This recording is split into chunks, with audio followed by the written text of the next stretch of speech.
Hello YouTubers, Alaska Prepper here. Happy Thursday, ladies and gentlemen. I hope you're having a great day so far. I got a late start today. I actually slept in. I was up a little bit late last night. I made it all the way to like 9:30 p.m., which for me is really late. Let's go ahead and get to the news because we have a lot of it to go over today, and a lot of it is very interesting, and I saved the best one for last because it is a good news article, which is great news in my opinion, and it represents what states should be doing in order to fight the clowns that are trying to take over the world, and you know that they are. All you have to do is open your eyes. Well, ladies and gentlemen, I apologize if you can hear that noise in the background. As soon as I pushed the record button, it started raining really hard, and it's still raining pretty good outside.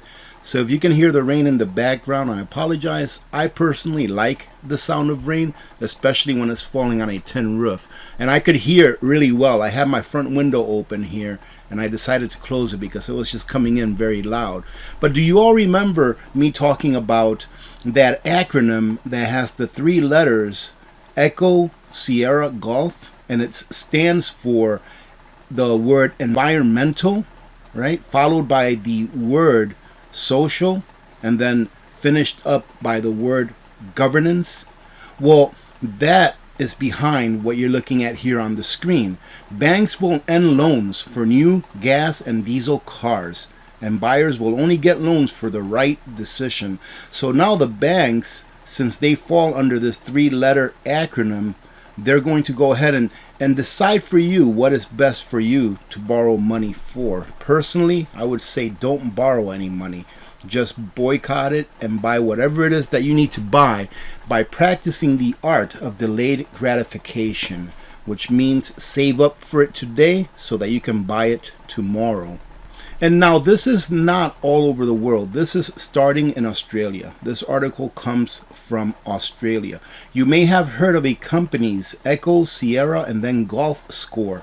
The initials stand for, I told you, environmental, followed by the word social, and then ended by the word governance. And I have to talk like that, ladies and gentlemen, in order for me not to get a slap on the hand by the algorithm. So I apologize for that, but it is what it is. And the scores business receive can determine whether they have access to capital and at what interest rate, among other things. So as I've stated in the past, this three-letter word or three-letter acronym is going to start with big corporations, and then it's going to filter down to the lowest consumer, which is you and I, the average person. Now a bank in Australia wants to export that kind of thinking to an individual's choice of car, and it won't stop there. It will not stop there, ladies and gentlemen. Eventually your credit card is going to have a carbon footprint calculator on it, and when you go to buy your fifth Big Mac or hamburger or slice of pizza or whatever it is for that month, it's not going to allow you to charge it on your credit card or debit card. Worst case scenario, on your centrally banked digital currency. They say we think that responsible thing for us to do next is to ensure that our vehicle lending doesn't lock our customers into higher carbon emissions, because they are the ethics police, right?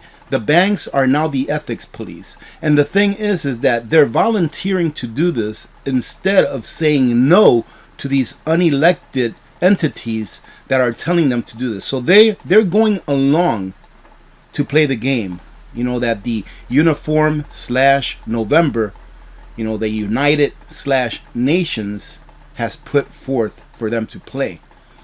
It says here that doesn't lock our customers into higher carbon emissions and increasingly expensive running costs in the years ahead, says the Bank of Australia's Sasha Corville in a statement to Fox Business. And I went ahead and pulled the same story from a different site to show you that it's pretty much the same thing. While there are no more loans for new combustion engine vehicles, including hybrids, all right, from 2025. So in 2025, the Bank of Australia, and I'm assuming that more banks will come in line with this. And the last story that I'm going to cover on this video has some good news that may put a stop to this, depending if state governments decide to. So Bank of Australia will continue to provide them for used cars only. So what I didn't read in the previous articles, and I may have missed it, so I will leave the link to all of these articles in a pinned comment so that you can revisit them if you like. What I didn't read is what about all of the vehicles that are out in the road now that are like in used car lots and stuff like that. And they said that the Bank of Australia will continue to provide loans for used vehicles that are already on the road, obviously. Australian government says it's significantly behind the pack when it comes to electric vehicles. According to the International Energy Agency, electric vehicle sales hit 6.6 million in 2021. Now listen, everything that I've read to you here is from the article, but let me go ahead and put in my opinion. My opinion is this. Listen, if you want to buy an electric vehicle, by all means, go buy an electric vehicle. If it makes you feel better, like you're saving the world, or for whatever reason, maybe you're just an enthusiast, right? And you like electric vehicles, by all means, go ahead and buy it. Go ahead and buy it. But people should not be forced to buy something that they don't want to buy. And in this case, they can say, well, we're not forcing them to buy anything. The government isn't doing this. The banks are. But the government should be stopping the banks from doing this, because in a way, in my opinion, is somewhat discriminatory against those people that cannot afford to buy an electric vehicle. All right, ladies and gentlemen, electric vehicles, most of them, I think it's like 73 or 76% of all electric vehicles are purchased by consumers or customers that earn six figures or more.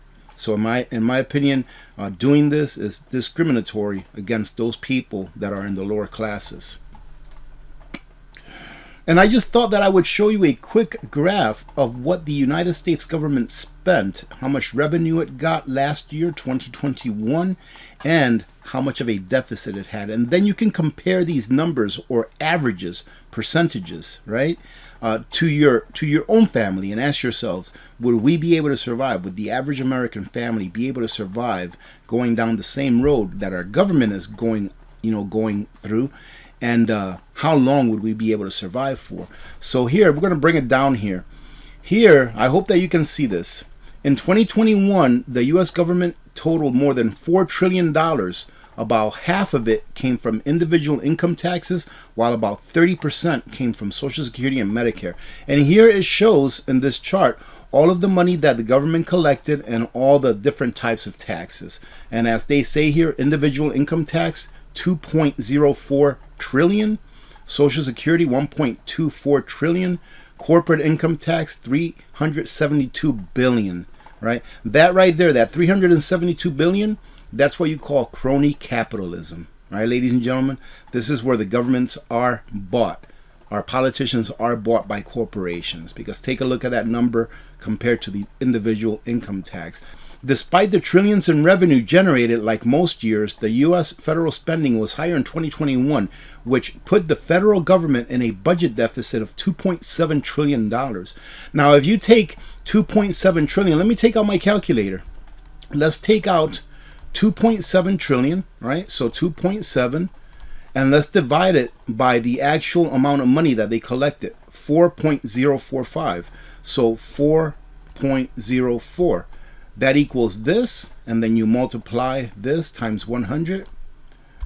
That means that the government spent 66.8% more than what they took in last year. Now, if you were a business, if you ran your household like a business, or if you had a small business where every year you had to borrow at least half of everything that you spent, do you think that you would make it very long? And that's why I've said that they are coming after the middle class, and they will be coming out with a CBDC, because it will allow them to control and put whatever value they want on your labor, ladies and gentlemen. And that's why we have to prepare. For those of you that may be watching that are new, listen, I'm not full doom and gloom. I just bring you reality, and I tell you what I think may be coming ahead as per the probabilities of those things that may be coming ahead from what's going on today.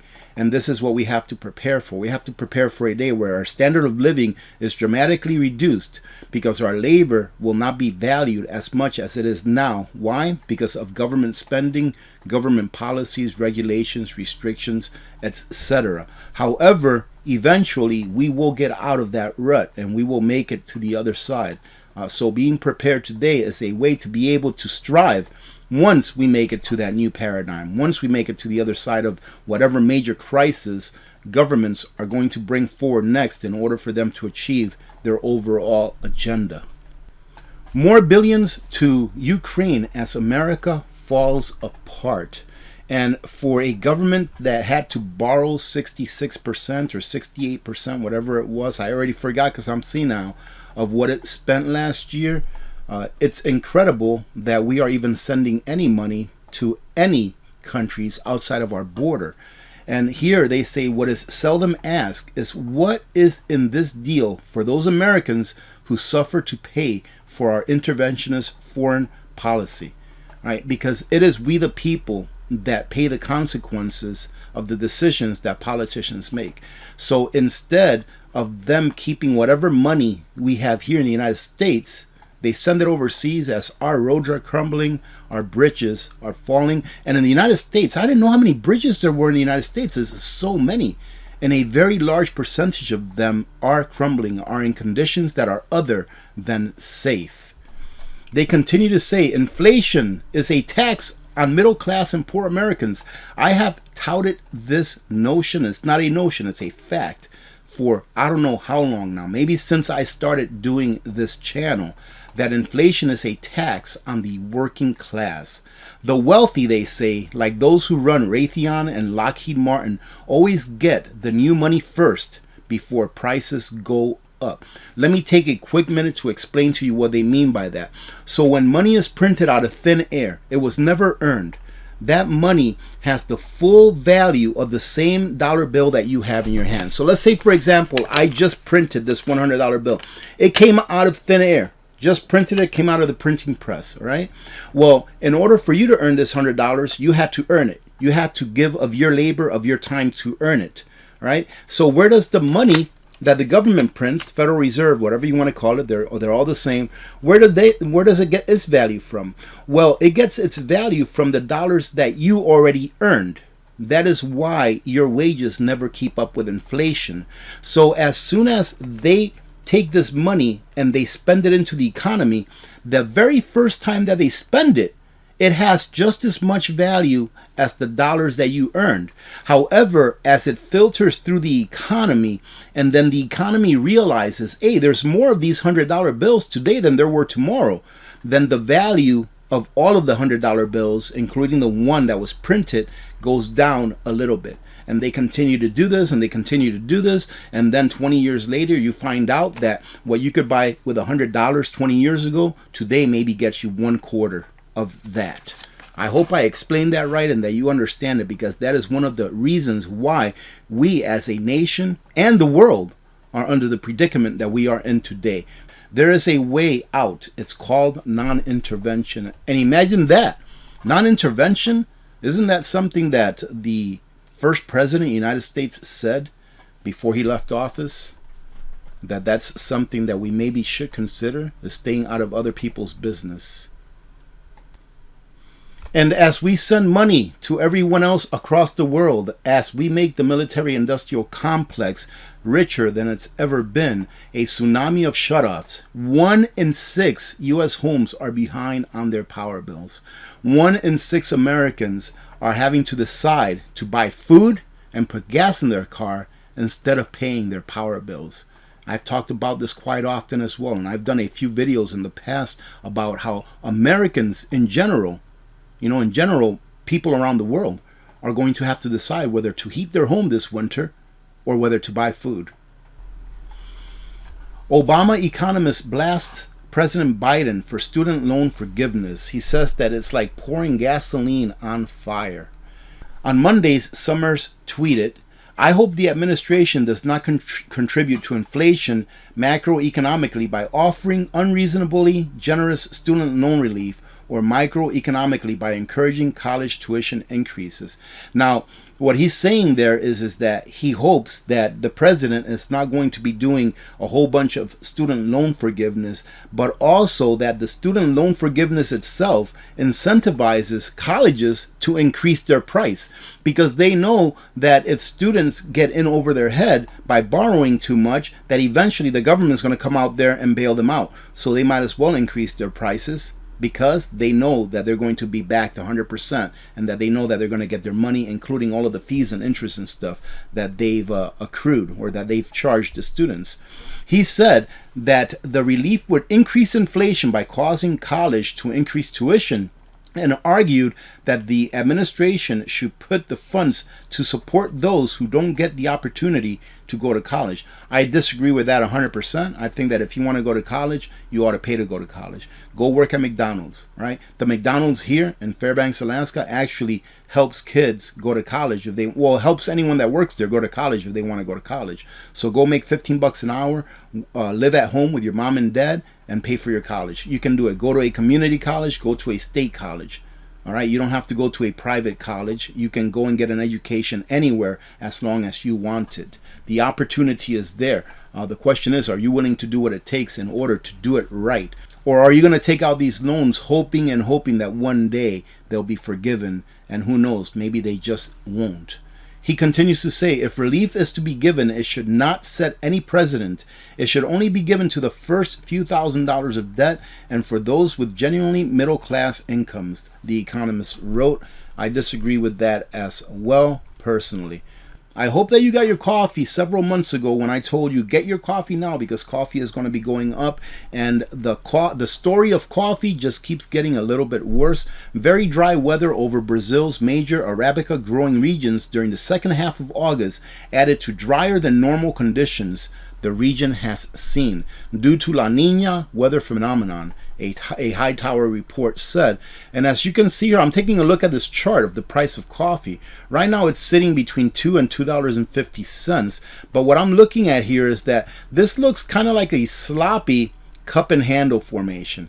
It looks kind of like a sloppy cup and handle formation. And right here, meaning that it's going sideways, to me, tells me that this little handle is getting ready to go up. But that's just me reading it. As far as the technical analysis goes, I am not a professional in that. I could be 100% wrong. But right here it says the tight trading range between $2 and $2.50 per pound suggests a big move is coming.